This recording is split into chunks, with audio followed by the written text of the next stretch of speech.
যত আদম সন্তান হল কিয়ামত পর্যন্ত জমিনের মধ্যে আগমন করবা আমি আল্লাহ প্রত্যেক একজন তাকে সৃষ্টি করলাম। সুবহানাল্লাহ। তাফসীরে ইবনে কাসীরের মধ্যে লেখা হয় পৃথিবী আল্লাহ তাআলা একজন আদম থেকে পৃথিবীর সমস্ত আদম সন্তানদের আল্লাহ সৃষ্টি করলে ওরে ভাই একজন মানুষের লগে আরেকজন মানুষের চেহারার কোনো মিল দেয় নাই, একজন মানুষের ফেসের লগে আল্লাহ আরেকজন মানুষের ফেসের কোনো মিল দেয় নাই, একজন মানুষের বডির লগে আরেকজন মানুষের বডির কোনো মিল দেয় নাই, আল্লাহ একজন মানুষের ফিঙ্গারের লগে আরেকজন মানুষের ফিঙ্গারের কোনো মিল দেয় নাই।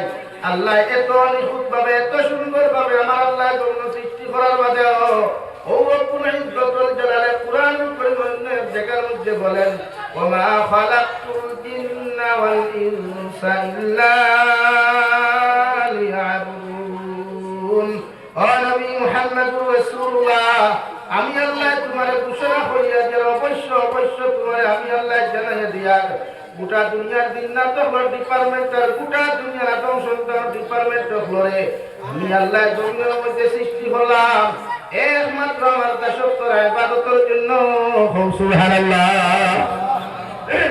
পৃথিবীর আদম সন্তান জাতি ধর্ম বর্ণ নির্বিশেষে প্রত্যেকটা আদমকে আল্লাহ সৃষ্টি করছে তার ইবাদতের জন্য।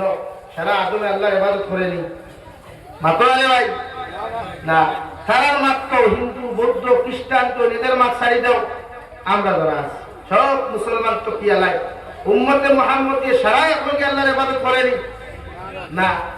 199% উম্মতে মুহাম্মদী গুনাহ করে, 150% উম্মতে মুহাম্মদী জিনার মধ্যে লিপ্ত।